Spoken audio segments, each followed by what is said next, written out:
Fake news et télévision. L'homme est simple. José Young. Pakistan Mabian. Bien l'image. Il y a un temps pour toutes les choses dans ce monde.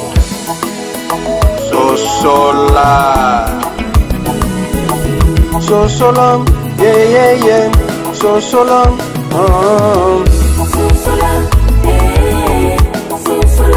En Afrique du Sud, précisément à Cape Town, dans le Waterfront, avec son Excellence Koffi Olomide, l'ambassadeur de notre pays et l'artiste légende, Papa Koffi Olomide que nous appelons, mais nous aimons bien l'appeler ainsi. Je ne serai pas seule, moi je suis Anita Tako, Anita Chokomino appelée par mes intimes, mes fans, mais je représente Congo Mokili antenne A ici en Afrique du Sud. Je ne suis pas seule, je suis avec mes confrères, j'aimerais aussi qu'ils passent à leur présentation et nous allons commencer notre entretien avec le grand musicien Koffi Olomide. Voilà, merci beaucoup Anita Cho. Ngai Fiston Pelende, je viens de la part de la radio Lokole Télévision. Merci beaucoup. Merci beaucoup. Moi c'est Sérieux Chaumba pour le compte de Digital Congo, Era Ramsey Télévision et puis Pression TV. Je passe le micro de l'autre côté. Merci, c'est Saint-Figaro, Zaire TV et ITV. Merci.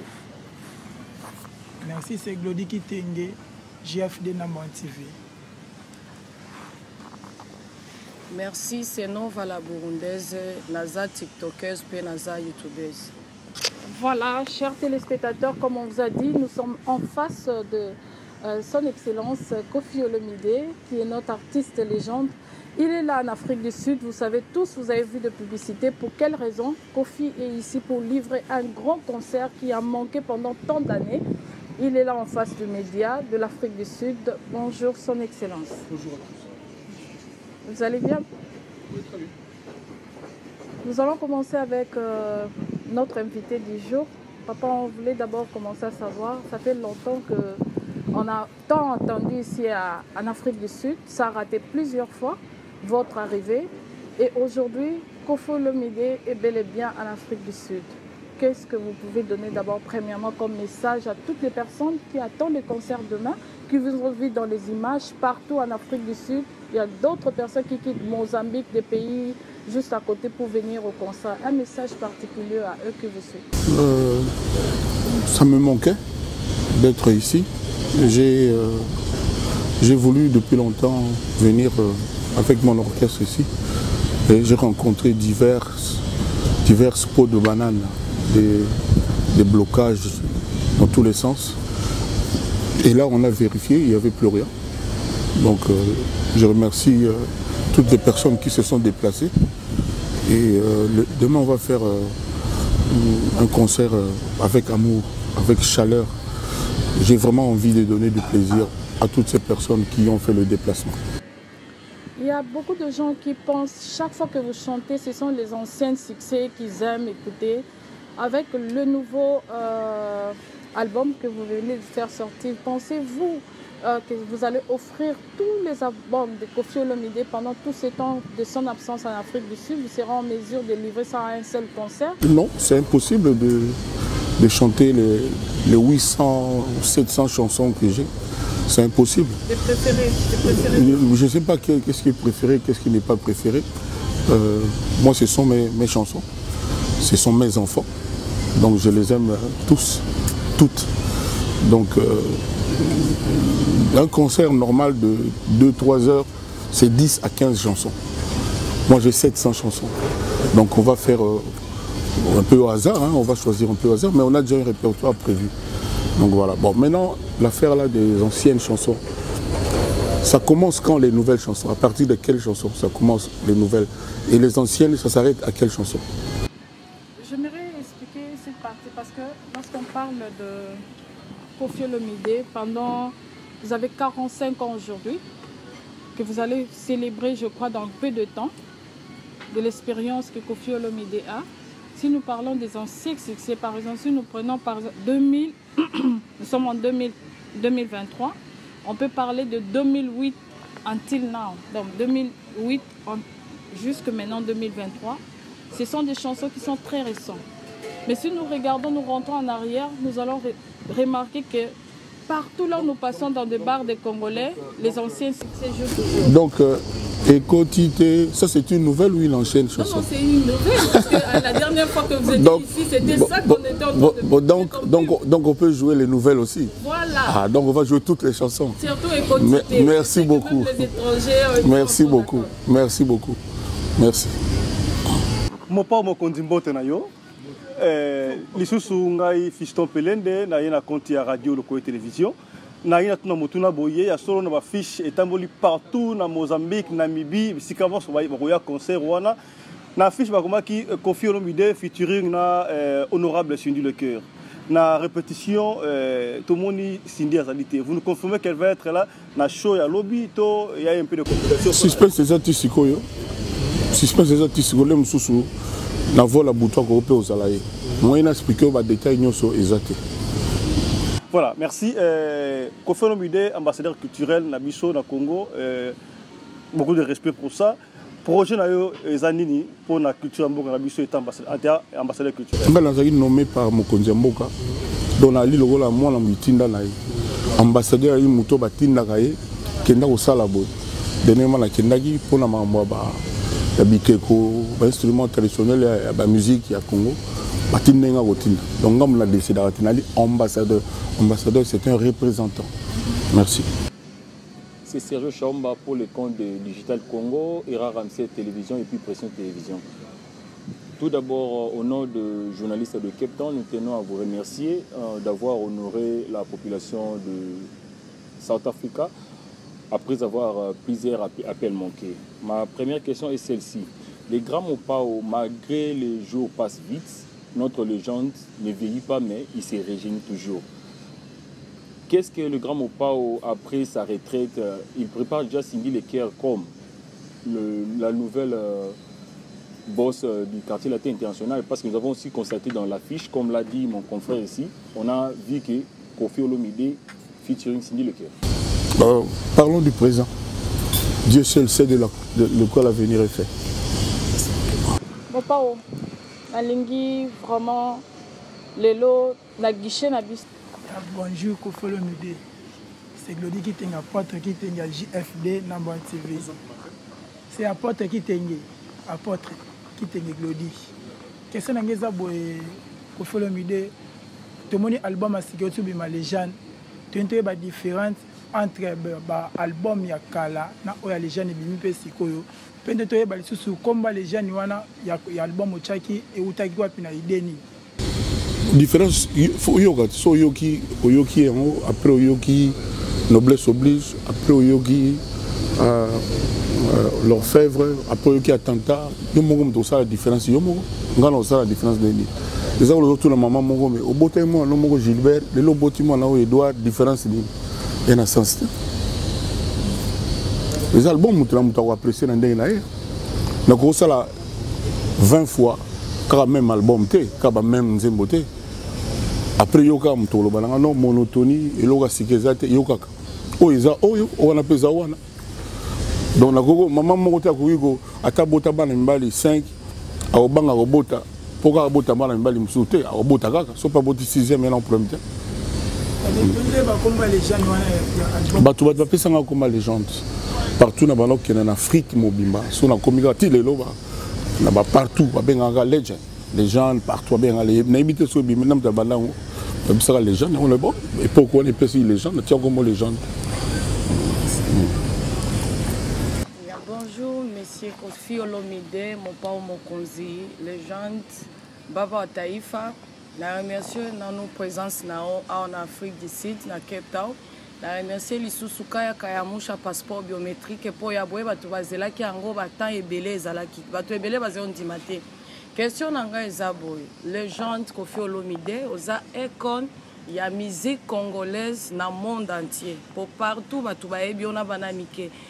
Mauvais souvenir nino za nango na carrière musicale nao. Oh, dans le bagage ya suka, on a vu mutu bisengo na bisengo kati moi ba ni le père mauvais souvenir concert nanga ya arena concert nanga ya yu arena ndenge to mona wa combattant moko ya la liboso moi sabotage wana ti en fait ndenge beta kité quoi donc ndenge concert le beta kité ba raison j'ai belé en tout cas mauvais souvenir en merci. Monsieur Kofi Olomide au commune Afrique du Sud lelo ba combattant pendingo utolo ba combattant bazali et ba combattant pe bayaki komona ba mona boss kaya po ba exposer pe ba problème na ba bazaki nango lelo oyo tozomona bango wana bakomi déjà co-invité kutu bato mosusu po baya na concert mais à l'époque ce sont les mêmes personnes tant oyaka te babandaki kotiela biso bakale mpona musique congolaise ebetama te réaction na yo par rapport à ba combattant nyonso oyo bakozala na concert na oyo bazolanda yo jusqu'en direct na ligne na biso baza bandeko nango na lubango na bainterview nanga na bandeko nango makambo balobaka bana raison na lobiango lelo te pour nazar na lobango banda kala bana raison na loba même so tali bien le premier combattant congolais c'est Kofi pour na nini parce que nga bango bana bamboka ba Belgique ba France ba Londres ba awa ba ita ngai na kisasa ndi na loba non machine à voter pour na ba congolais mabe nga mutan loba non président na kala pourquoi zo 680 000 chaque mois ndenge toyokaka na lobango na Congo na zilakatina bima pour na loba donc na zo risque.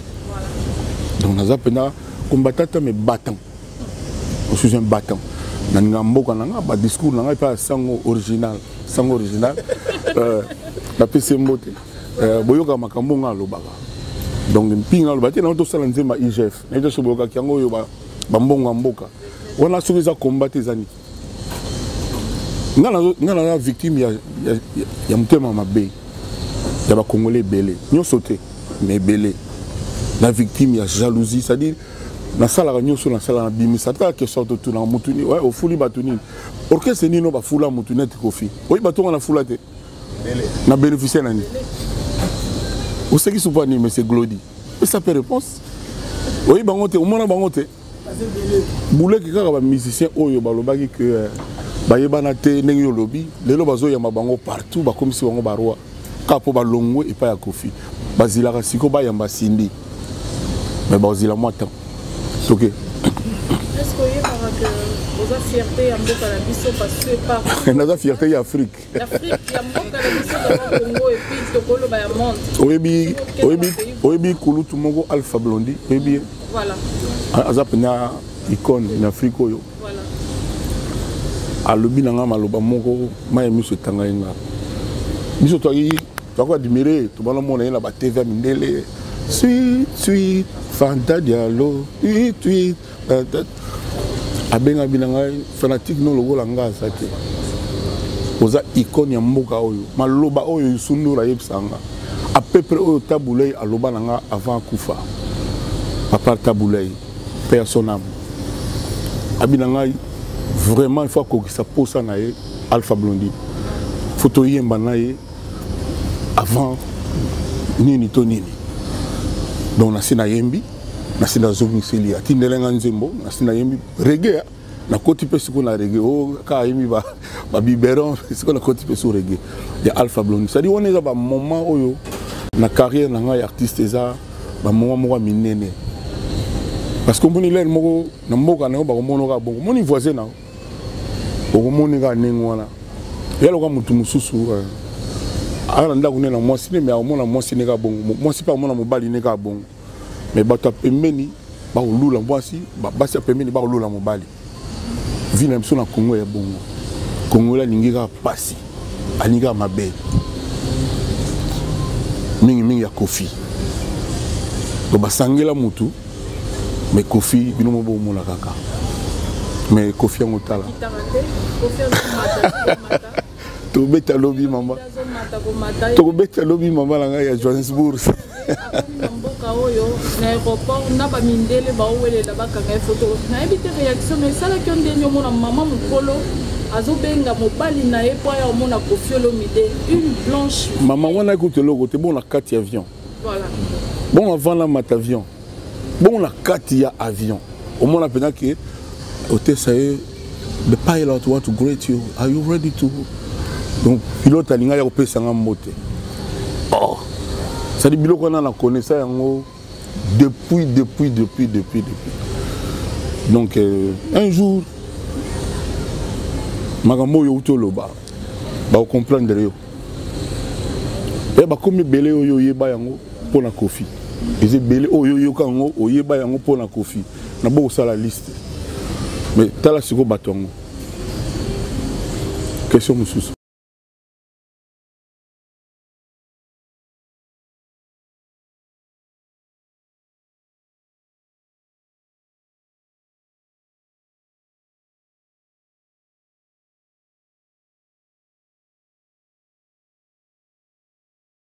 On a un parquet, on a un juge. Yo moko d'abord. Non, le bateau n'a pas de. Ah d'accord. On a un chanteur, na yembi, na sali usananga, ya chanteur. Babenga biso ba leader d'opinion. Na sali devoir nanga. Au moins ni banzemba amour, banzemba bolingo, so côté YouTube yango na yango.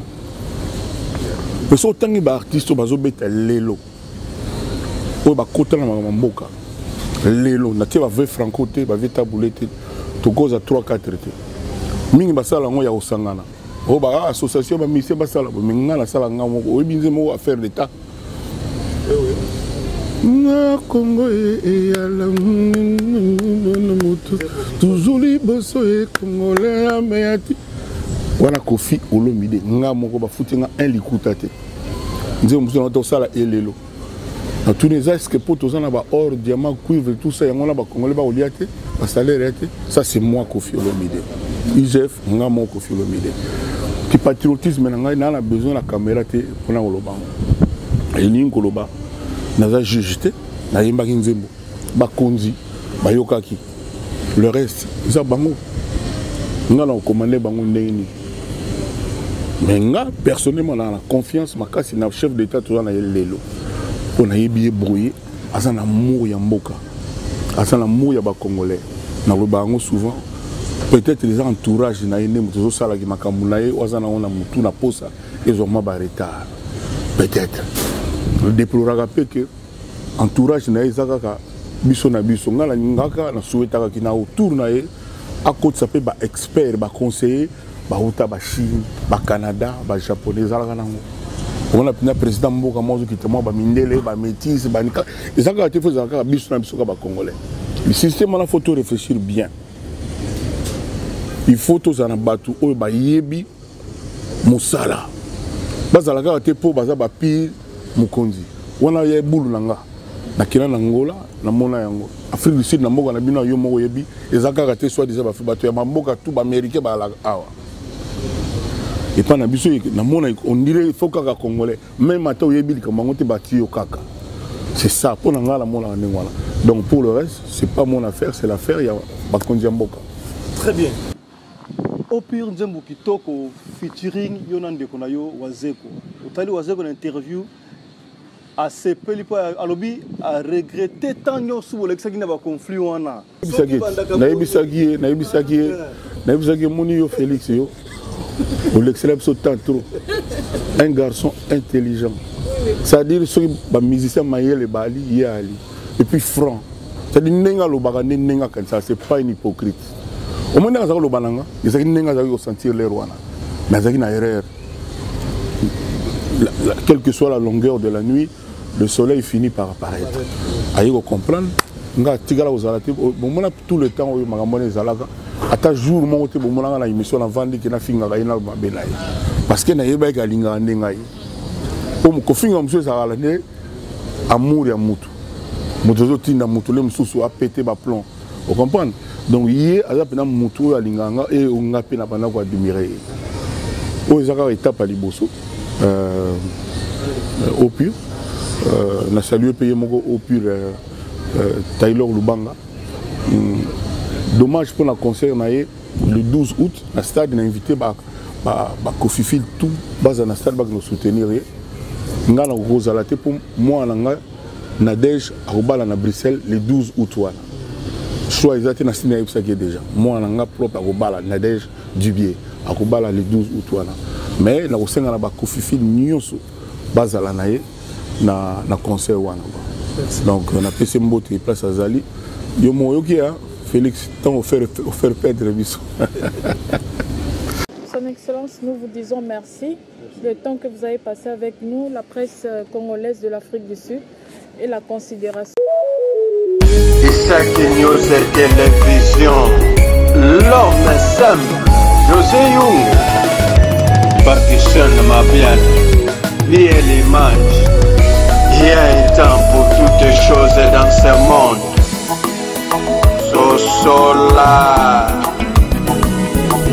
So solam, yeah, yeah, yeah, so solam.